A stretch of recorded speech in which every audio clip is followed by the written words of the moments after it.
Do you get sick of chasing that next lead as a real estate agent and just keep spinning on the hamster wheel? I bet at some point someone told you that leads were your livelihood as a real estate agent and key to your success. I'm not here to argue that statistic, but one statistic that pops out at me tells me that you are losing 3 of 4 possibilities of referrals and repeat clients just because your client experience from contract to close is not dialed in.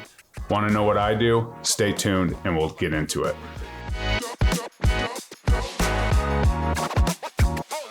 What's up, guys? Jeremy Kane, the Real Estate Agent Playbook. Super excited for this one as this is my bread and butter. In 2021, I closed 52 transactions, 36 of were repeat client or repeat client referrals. So I really pride myself on this, and I do not leave those 3 out of 4 leads on the table because I really dial into the client experience. It all starts with my sphere web and my tactics that I use to build my database and build my business. If you're interested in the free mini course where I give you all of my basic tools anyone can implement for absolutely free, check out the link below or send me a comment or DM on Instagram and I will absolutely get that information to you. But without further ado, let's really dive into this.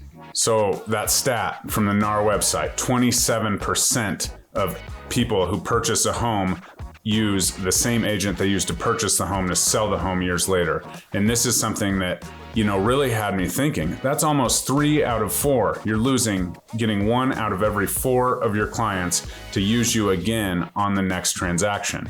And the truth is that we have to sit back and think, like, these are clients. They were a lead maybe at one point. They became clients. They opted in. So why are we losing 75% of those to other agents, to other things? Granted, some things happen, but if I could take it to 3 out of 4 would use you again, which is kind of my goal, because obviously things happen. People get their real estate license, people sell by owner, whatever it is. But understand that if you could get 2 more repeat clients out of every 4 you serve, that would be 3 out of 4, 75%, you're batting pretty good. And so that statistic really rang true to me when I was building my business, and I really did things with intention. And the nice part about my sphere development stuff is that, I'm working with people that I know, like, and trust, or know, like, and trust me. Or maybe one segment further is the people that are most important to me, that know, like, and trust me, the people that are most important to them, that they know, like, and trust, they're bringing to me as clients. So that obviously helps kind of this space. But even if you are grinding out Zillow leads or grinding out Facebook leads or whatever you're doing, if you can take that lead and make it a perfect experience. Obviously, things go wrong. It's a stressful process in the real estate transaction. But if you can make that process as stress-free and as positive as possible, you can absolutely make this happen. All right, so where do the things go off the rails? Why are we losing these clients? Why is there a 27% success rate of repeat clients? Because we've already worked so hard to nurture that lead and get them across the finish line. They already trust us. So now it's just in our court to make sure that they have a positive experience and that they use us again. And if we can get that to 3 out of 4 use us again as real estate agents, then we're clearly crushing the competition. And who couldn't use 2 more transactions out of every closed transaction they've closed in their career? That would be life-changing, absolutely. So this is where it goes off the rails, and I go back to my good friend George Bryant. If you missed that video where I talk about his podcast and his client journey and client experience, please check it out right here. It's an absolute amazing video, and I would love for you to check it out. But let's touch on his stuff. First and foremost, we have the zone of doubt, and that happens a lot in this transaction. It's a perfect example when you go under contract and you say, okay, I'll send you the next steps, and you send them the next steps 2 or 3 days later. They have a zone of doubt where they have no idea what's going on. You have to remember, even if they are a repeat client, they've bought and sold homes 4 or 5 times over years, things change. They don't do this every day. They aren't in the meetings, they aren't in the trainings. So it's very important that we capitalize on that really positive feeling of, yes, we're under contract, we won that bidding war, we got the home of our dreams, we're super excited for the next step. We have to capture that time frame and give them the information that they need so that they're actually, focused on getting the inspection scheduled, getting all of that, getting the earnest money in and all the things that go into that. And so if we just give them those next steps, and we're in communication and we're talking to them instead of, yeah, I'll get to that. You know, we have a few days before the deadline, so I'll send out an email, or my TC will send out an email. Don't get me wrong. A lot of real estate agents rely on their TC to handle the entire journey. Well, the truth is the TC is not as invested. The TC, you know, gets paid a small portion of each transaction that you complete, right? So that's the part of it that's confusing, and obviously, you know, state laws and all the things, but make sure you're doing that with your TC, but make sure they're not taking over your journey. Make sure that they're not the head front person of the entire journey after you go under contract, because you can lose people in that zone of doubt. And even if the TC's on it and they're sending them emails or whatever, a simple phone call, you know, hey, let's grab coffee and talk about these next steps or whatever, go a long way to put that stress at rest. Now, contrary to the zone of doubt, you have drown the journey, right? And a lot of agents have, you know, these courses and these, you know, buyer guides and all the things. And if you're asking your client to refer to the videos or refer to the buyer guides, you know, it's okay to educate up front, and it's great to do that in a non-stress free environment when we're not talking about signing contracts and things.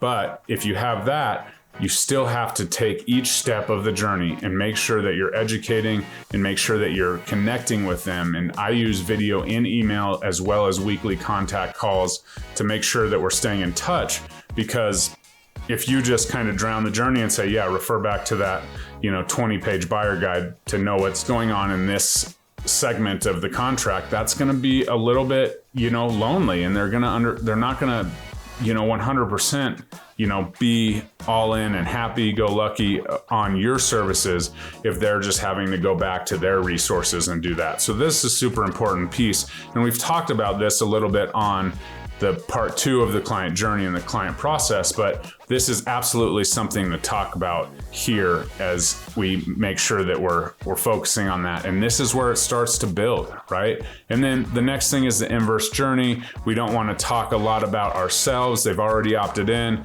We don't want to, you know, say, I'm the best negotiator, we're going to do this at inspection, all the things. We need to talk about them. What's the inspection about? The inspection is about educating you on this asset that you're going to purchase. Yeah, if there's something that's broken or off or whatever, we may ask the seller for it. But the truth is that the value in the inspection is for you to go and figure out where your water shutoff is and figure out all the things, put your eyes and ears on some of the maintenance items that could come up or all of those things that the inspection brings you. So make sure that you're a part of that journey as the agent, not a buyer's agent, not a TC, not a VA. It's got to be you, because you're the brand. And, you know, we can talk a little bit about teams and stuff like that and leveraging that in a second, but understand that whatever that is, whether it's a team brand or your brand, you're the brand, and we're going to either pay a lot of people to make sure that they're on brand and train a lot of people up, and then they're going to leave, or we have to be the brand as the agent, the front-facing agent. So back to making their experience about them, it's very important that you are aware of their things that, you know, they're worried about, the concerns at the inspection, the concerns along the way, the financing conditions, all the things. You know, if somebody is great as a carpenter and great, you know, understands all the ins and outs of the home, maybe the inspection isn't the time where you really have to kind of be that, you know, voice of reason, but maybe the loan contingencies and the, you know, underwriting and all those things is a time. So you have to get to know your client as you go, and being present along showings and being present along inspections and all the part of the process, having weekly conversations with them at the very least is of utmost importance, because a lot of times most agents do a pretty good job at this, like right after contact, but then what happens after, you know, the inspection, and maybe we don't even have an appraisal because the market's competitive, and maybe we have a 60-day close. So in 30-40 days, if you're just like, okay, we'll see you at the closing in a month, that probably isn't, you know, the greatest feeling and the greatest experience, because again, they don't understand what's going on and why people are asking them for this and who this title person is. So it's really important to communicate that and be present at this stage of the game.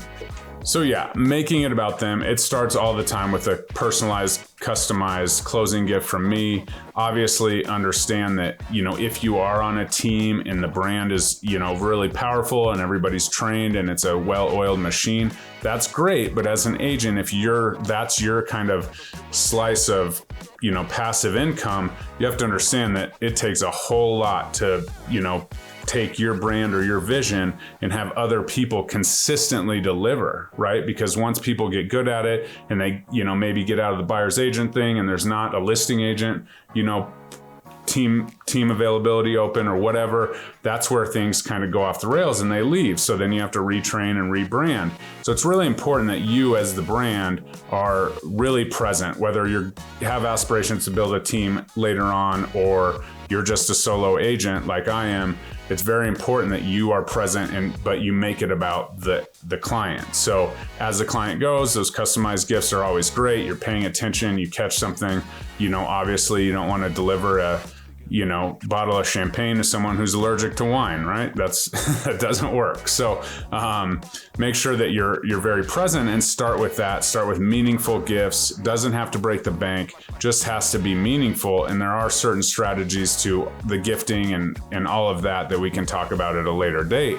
But the gift is super important. But once we have the gift, then it's, you really want to make it a celebratory event. It's a huge investment. We're doing this as a huge life change for most people. So, make sure that you're incorporating that energy into the flow.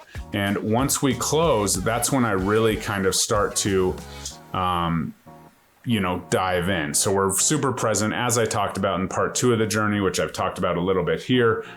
You can definitely, understand that being present in that time frame is super important, and it's not as sexy as maybe the post-closing. So post-closing, closing gift, boom, happy, everyone's happy. We can take pictures, we can do whatever. Be careful with pictures because some people like their faces on the internet, some people don't. So just make sure, and you don't always have to have the happy smiling.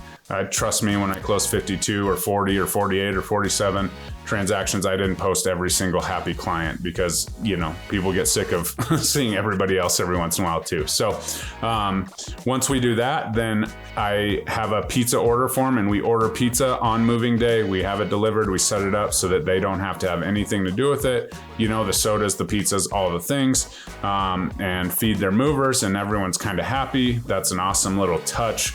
Not super expensive. The next thing is a 3-day post-closing call. Hey, how was the move? How's everything going? How's the house? Just kind of to touch base. How was the pizza? All those things. Next, we have a 3-week close. And before the 3-week post-close call, I send a $25 Home Depot or Lowe's or hardware store gift card. Say, hey, maybe there was something that happened during the move or, whatever. I know these gift cards come in handy. Thanks so much for thinking of me. And I hope this, gift card helps, go towards something you're doing on your new home, whatever. And then I follow that up with a call. You can talk about, hey, did you get the gift card? How was the move? How's living in the house going? How's everything going? And that is important because if you have 3-day, 3-week, 3-month, I'm talking about post-possession. So if you do have extended possession and you're just calling someone 3 weeks after close and they're like, yep, still living in my apartment, waiting for the, house to vacate. You don't want to do that. So it's post-possession technically that these 3, 3, and 3 happen.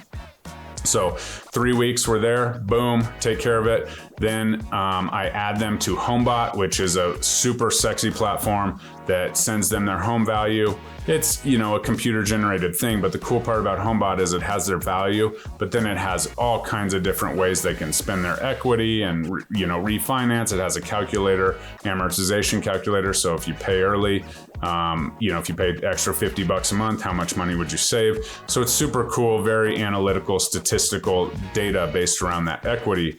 And you do have to partner with a lender in order to have that full report come out, but it's super clean, it's super hip.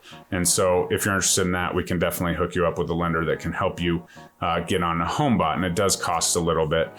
So 45 days they get added to the HomeBot, and I do that because I don't want to put them in before the sale closes, because then they're going to get probably a maybe an out of date, especially in the crazy market that we've had where prices were increasing. They're going to get an out of date number. They're going to just buy their house for $600. HomeBot might say it's worth $575 because that deal has not hit the system and the public record that they use yet. So I wait 45 days, then I call at 3 months and I talk to them about that. So they maybe got 1 or 2 HomeBot reports, and I just say, hey, how's the house? How's the neighborhood? Anything, that I can do to help you or serve you?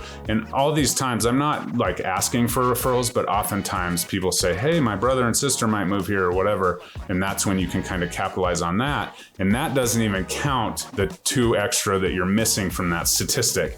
That's on top of those. So if you're getting those repeat client referrals, if they're referring you to someone else that they know, like, and trust, then they're absolutely going to probably use you again unless you blow either one of the deals or the relationships.